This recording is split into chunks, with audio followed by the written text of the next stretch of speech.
take your coffee break with me. Come and take your coffee break with me. Come and take your coffee. Come and take your coffee.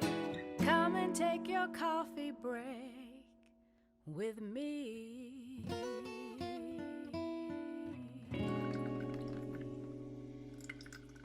So welcome back to Coffee Break with Candace, everyone. Thank you so much for tuning in this week.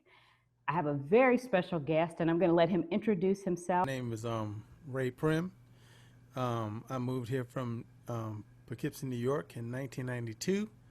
I would like to say I came down here for music, but that's not the case. I just ended up playing music when I got here. And I've been playing music in this town since 96, I believe. Playing 96. I started off with playing as a rock band and then found my way into like a semi-rock band with horns and stuff. And now I'm my own kind of thing with violins and cellos and stuff like that. And this is a great town to play music in back then. You could actually make a living.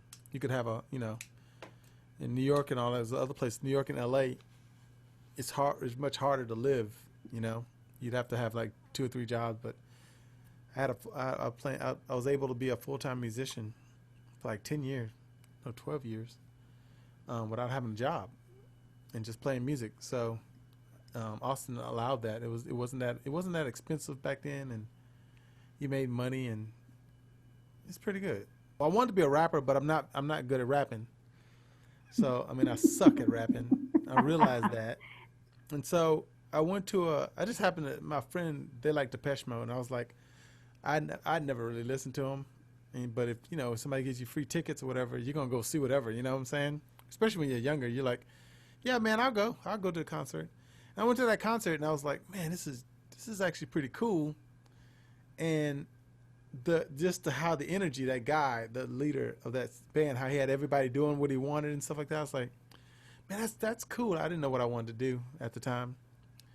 I was like, man, I want to try that and whatnot, but I've never sang and everything, and really sang, or didn't even know if I could write a song. So I went back, and my downstairs neighbor, she had 2 Casio keyboards, just these little Casio, because you know Depeche Mode? Yeah, I know Depeche Mode. So yeah, so they're all keyboard-based, they're keyboard-based band, so, and their stuff is easy to play, dun, dun, dun, dun, dun, dun. So I was doing that, and then with the bossa nova beat, you know what I'm saying? So I was like practicing that. So I was trying to practice writing my own melodies and songs. Man, I wish I had recordings of those. How bad were those? God, I wish I could have the recordings of those. So anyway, so she got sick of me, but I couldn't play both of the keyboards at the same time. She finally said, you need to find a band. You need to find somebody. And so her boyfriend played guitar.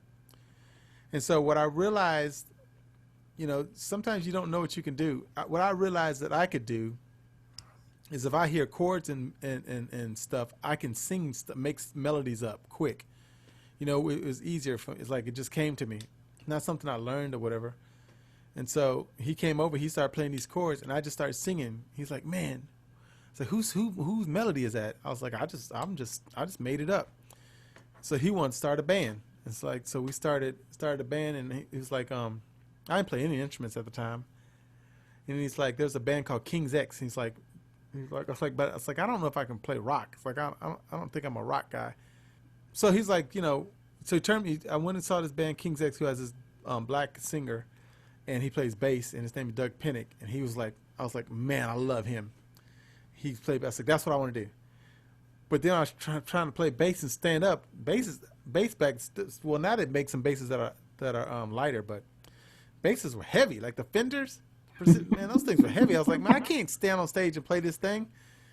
And it's like, we got to find a bass player. It's like, I can't do this. So, and I wish I kind of stuck with it then. I would have been better now. But then we found a bass player, and we started this band called Seven Stones. And then Seven Stones, that was the rock band I was in. That's the band I toured in. That's the band I did. And I was just in the wrong music for the longest time, because my voice is not suited for rock and stuff like that, hard, heavy distortion all over me, Sure. But it took me a while to realize that. But I'm glad I did it, because I learned how to, tour and all that stuff and become professional and stuff like that, and stage presence. And got all my nerves out on stage. I mean, I used to get sick. I used to throw up sometimes when I go on stage and get so nervous and stuff like that. But then now, I can't get nervous if I tried. Is that right? Really? Interesting. So a couple of things. One is, how did that original your start in the rock? How does that, or how did that influence what you do now? Um, it keeps my mind open. I mean, like, every now and then I'll add some element of rock. This new album has some heavier stuff on it, some riffs and stuff on it. But it just really taught me how to organize music. And Seven Stones really taught me how to get comfortable on stage. I'd say the most. Mm. Get in front of people and get that out of the way. And I don't think it helped me. I didn't really cut my teeth into writing songs until I got out of that, because we were writing a certain way, and then when I had to take on all the songwriting, instead of writing because we wrote as a committee in Seven Stones. And when I left that band, I was like, well, I got to really start learning instruments, and I really got to start coming up with everything myself, because otherwise, but even with this band, I still take people's ideas and stuff like that, because I want people to be a part of the band, Like if there's a violin line, I used to write all the stuff, and then I was figured, this violinist knows her instrument more than I know it, So what if I just write the song, and then I tell her, why don't you write something, and then they'll write something, and then, I might change a note here and there and all that stuff, but for the most part, until they know till they kind of feel how I like things to go, I'll change a note here and there, but I like to include people in the process, because the more they feel included, the more they feel invested. Anything in life, if you feel invested in something, you're going to put more effort towards it, Absolutely. I That's what I like completely to do. agree. So that's what I like to do with the band. So that's what Seven Stones did. And then once I moved over to what I'm doing now, and then realized and it took me a while to find my voice, because I was, I couldn't sing the rock, and I couldn't sing well enough to sing R&B and stuff like that. So I had to live with my voice and be like, okay, you know what? This is what the good God gave me. It ain't the greatest, but it's going to be me. It's going to be me. When people hear me, they're going to know it's me. And that's going to be my style. I'm not going to oversing. I'm not going to undersing. I'm not going to sing loud all the time. I'm not going to sing soft all the time. I'm going to do dynamics, and I'm going to and say stuff. I don't like singing and just sing about anything. You know what I mean? Sure. Like if I want to sing about something, it's going to be something it's going to be something to say. So that's me now. Mm. So what are some of the topics you like to cover in your lyrics? I cover everything. Right now, all my songs lately have been about the government and of course I sing a lot of stuff about black rights and black oppression and stuff like that. But I what I do is I don't like to bam hit you in the face with it. Sure. It's like I use a lot of metaphors. I use and I always make sure. Like so for example, I've got one song, this new album that I just finished called Gray, and I called it Gray because I feel like two things. I feel like I'm in the gray area as far as my music goes. I'm not totally 100% for the. Let's keep it real. I'm not totally 100% for the white audience, and I'm not totally 100% for the black audience. I'm somewhere in the middle. Like people have to tend to like a little bit of both, if they're gonna like me. You know what I mean? Sure. Like I don't appeal completely to. I'm not completely rock. I'm not completely soul. I'm not completely whatever. I live in this gray area. And then so on that album, I have a song I wanted to cover because it was about the shootings, the high school shootings, the shooting down in Florida. That one really pushed me to write this song. So I got a song called Dear God. I was like, I want this to be a 2-part thing. And I had another song that I wrote earlier. It's called When I'm King. Was about, about why maybe somebody would become a shooter. So one's Dear God one's about being inside of school and hearing the shooter come, and saying your prayers and making right with God and stuff like that, and asking God, why me and all this stuff. And that's one song. And then I have the other song, like I said, it's about the shooter. So, but what I do is what I like to do, instead of hitting bam, like hit people head, it's gonna have a catchy melody. Like sometimes it doesn't match what I'm saying. Mm. The beat's gonna make you okay. You'll find yourself like that. But then when you stop and think about it, like, okay, what's he saying? Okay, now I see what he's saying. So what I'd like to, before you jump ahead, I'd love to hear a little bit of this song, Dear God. Down on my knees, yeah, I'm praying. I'm listening to the screams gently saying, Lord, if you can help me out any day, yeah, I swear I'll be good. If it's time for me to go, then take me. There's nothing left to know, to show me. Guess we all gotta go, if only had more time, had more time. Well, I tell my mom and dad I love them. If I had the time, I'd tell them everything they did made something out of nothing, nothing.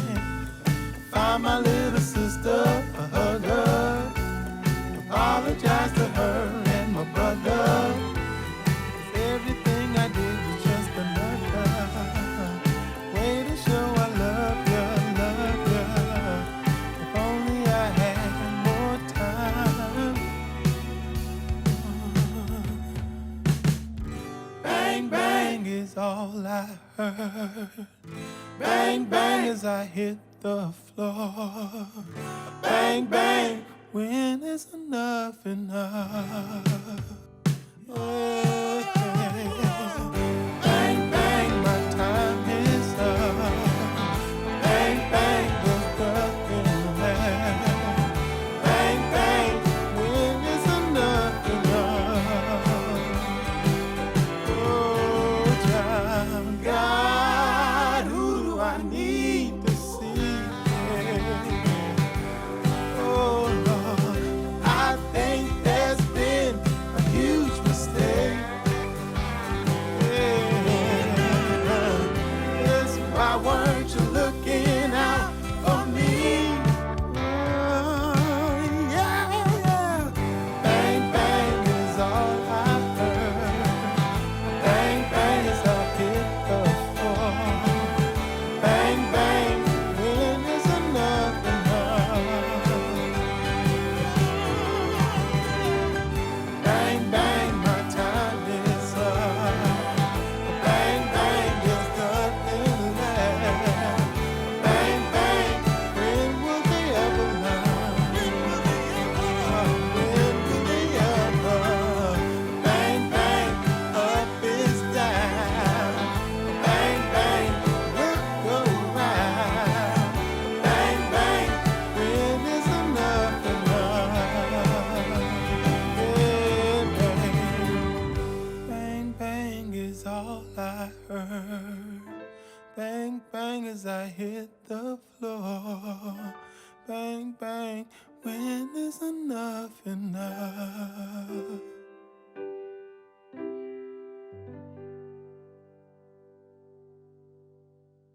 It's pretty powerful to put a song together the way you've done that. That whole album has something. It's like I want it. That's another thing. A reason why I call it gray, because it feels like there's a cloud on this year. It's like when the gray skies are out and stuff like that. That's what it feels like. But like I say, I mean, all those albums, all those songs are it's not gonna feel weighted, because I don't want to hit people like that. You know what I mean? Because I don't want. If you sometimes it's how you deliver the message. Did your mom True. tell you that? Oh, absolutely. It's how you deliver the message. If I make everything, I mean, I couldn't. Only thing is, when I'm king, I couldn't make that one. I couldn't make a shooter and all this stuff. I just it just wouldn't work. So I made that one dark. That's the darkest song on the album. And how did you decide to come from that perspective? Because I was wondering, so what makes people want to become be that, or maybe it's because they were bullied. So this is what that's about the kid being bullied. Then at the end, I wanted to hear like la la la la. I wanted it to be sounding like kids taunting him. Where can we find your new project, Gray? It's on Spotify, Bandcamp, and my website, rayprim.com. You can get it there and check it out. Get the other album. See, what's crazy is I dropped 2 albums this year. That's impressive. I just started with one album just called Soul Writer's Diary, because I like to call my music Soul Writer. So it's called the Soul Writer's Diary, and that was our last show as a band, as a full band. It was our CD release. Oh wow! And then once I realized I have nothing else, what I'm gonna do, I was like, well, I might as well work on something else. And honestly, I've got 6 songs since I dropped Gray. I've got 6 songs that I've written that I could be ready for an album. So I might drop another one in 2020. Just 3 times. Was it 3 times the charm? Is that Third time's the charm. 3 times the charm. Just so I can get some good luck in 2020. So I might drop that in December, and then release it like I did. Matter of fact, that's what I'm gonna do, and have another OBS in December, right around Christmas time. I love it. There's a song I'm writing right now. There's a song I'm writing that's about 2016 up until now. It's called "Only Thing to Do." I say a line. That song I can play you. All right, you know what?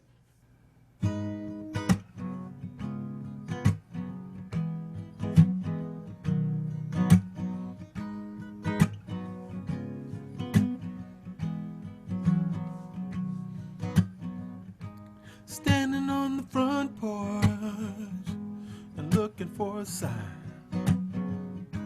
Sipping on some iced tea, and thinking about the time I first heard we done climbed the mountain and swam the 7 seas. Lord, for once, it's not where you come from, it's where you wanna be, I suppose. 'Cause when the hope is gone, the only thing to do is hold on.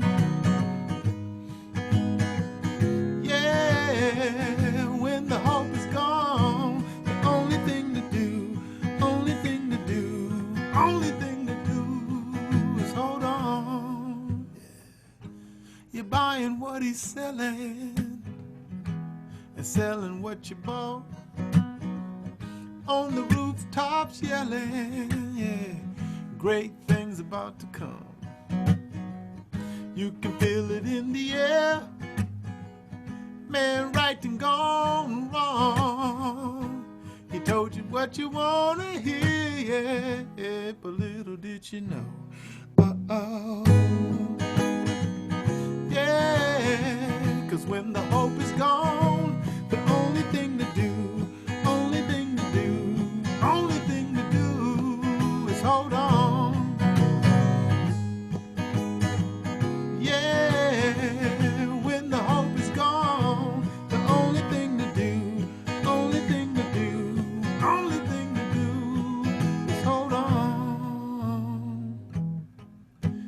Can't believe it, refuse to see it, man, we're running out of time. To hell with new beginnings, that feel like the same old endings. Girl, the truth is hard to find these days.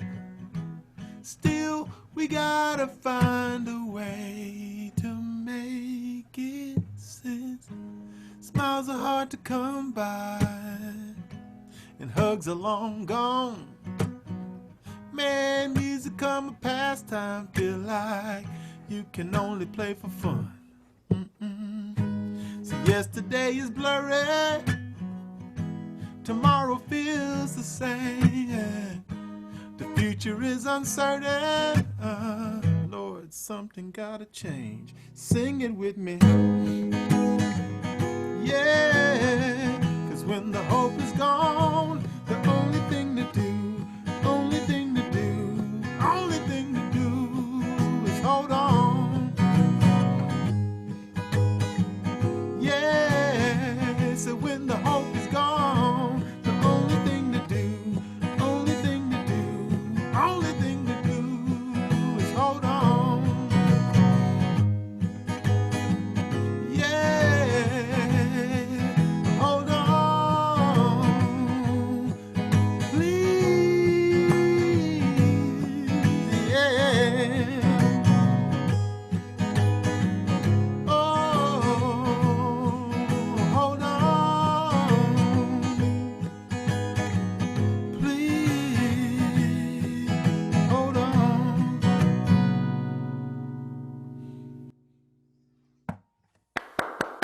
beautiful. I love that song. That's awesome. Wow. So now we're gonna do my segment called "Who Said That." Oh yeah, that's right. I can win something. Yes. Well, you're gonna win something for the charity of your choice. So It's quit just winning. stealing. I just like winning. That's obvious, but quit stealing my thunder. So, who said that? I'll give you a quote, and then if you need it, I'll give you a clue. You get one guess, and you tell me who said that. And if you give me the correct answer, I will donate a modest amount to a charity of your choice. Now, what is the charity of your choice today, Ray? Frontline Foods. Awesome. Frontlinefoods.org. That's where Awesome. that's where I want my charity to go. Frontline Foods. Awesome. But you got to win first. I'm winning. Yes. Okay. So here's the quote. Not everything that is faced can be changed, but nothing can be changed until it is faced. I ain't never heard that before. Give me, Clyde. I ain't never heard that. Is this somebody I know? Is this one of your cousins? No, this is not one of my cousins. Although I have a cousin that could have said it, but they didn't. So, not everything that is faced can be changed, but nothing can be changed until it is faced. And the person who said that is an American novelist, playwright, essayist, poet, and activist from Harlem, New York, who wrote eloquently, thoughtfully, and passionately on the subject of race in America. He is perhaps best known for his books of essays, in particular, Notes of a Native Son, Nobody Knows My Name, and The Fire Next Time. That's the thing about the books I read are all vampire books. Do you want to guess? I'm trying to guess. I'm trying to think of some black novelists. How many guesses do I get? You get one. So Just one? Yes. I'm the one. I get some multiple choice. No, you could not. We do not do multiple choice on this show. But thank you for asking. So like I said, he was. So I've already given you another clue. This is who I want to guess, but I can't remember exactly his name. And they just made a movie about him, and I saw it in Alamo Drafthouse. Mm-hmm. What was the name of the movie? I can't remember. That's another thing. I have a really bad memory. But he was a writer. He's also a civil rights activist too. Mm-hmm. He wrote I can see his face. I can see his what's his name? He smoked cigarettes. I remember they were telling the story about him. He was a writer, and he lived in Paris too for a little bit. He did. You're thinking of the right person. You just got to give me a name. I have to say his name, dude. Now hang on. Okay, hang on. Because I can't remember his name. Yeah, I can't set that precedent. What's his name? Don't be calling anybody in them headphones trying to get a name. No. If I can't just like describe the guy. They just made a movie about him. Mm-hmm. I think he just passed away too. No, he didn't just pass away. He's been passed away? Mm-hmm. He did? He is? Mm-hmm. But I still feel like we're talking about the same person. What was the name? If I get the name of the movie? If you get the name of the movie. One of his quotes, he's like, I'm unapologetically black. It's one of the things he was talking about. It's like that came from him when I learned in the movie that they got that from him. That phrase. That definitely sounds like him, but now you can't pass me a quote for a quote. Man, this is a strict show. Hang on. This is supposed to be for charity. Come on now. It is. I just can't think of his last name. What if we put I think having his first name is worth a third of the prize. I mean, like a third of $25. Yeah. I've never had anybody come on here try to negotiate. I say $7 goes towards what you call it. James Darwin. No. You better not say Darwin. I know it's not Darwin. James Scott. Yeah. Okay, I give up. What is it? James Baldwin. Baldwin. Yes. Jesus Baldwin. Yeah. I knew it. James Yes. Baldwin. Yes. Yeah. And just thank you for a wonderful show. I'm so glad you had time to come on and hang out with us, share your music, share the power behind your work. Because, I mean, you really are doing something powerful. Thank you. Yes, with your art. And I so appreciate it. And I know that others do too and will when they see the show. Well, thank you, Candace. Appreciate you having me.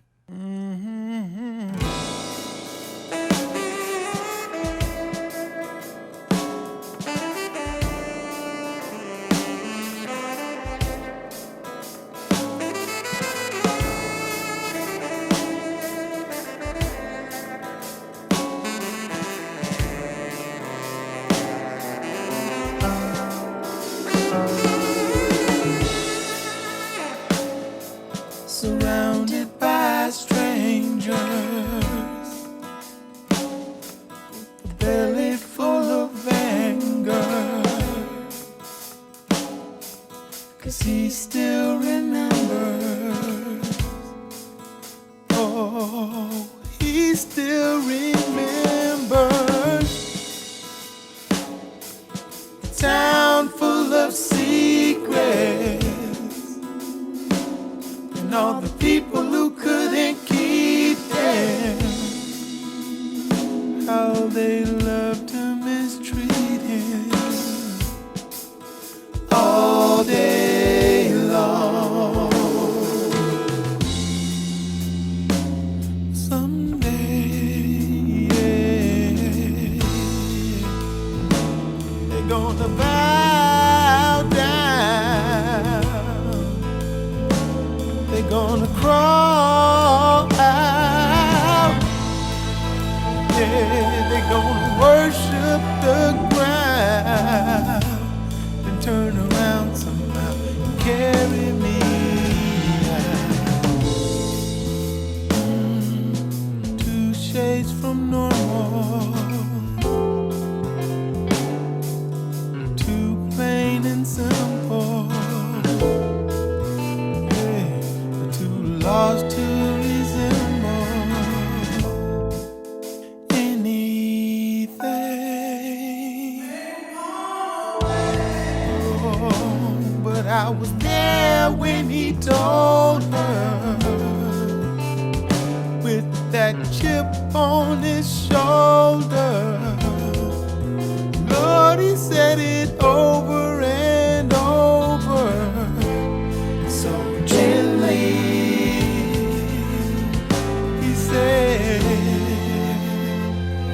Someday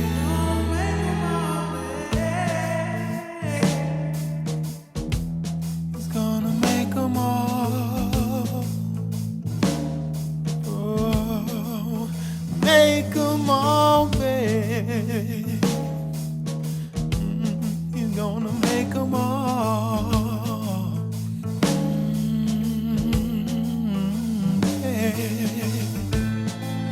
Sick of pretending, tired of oversleeping, sick and tired of being something that he's not. Oh, now, so enough is enough.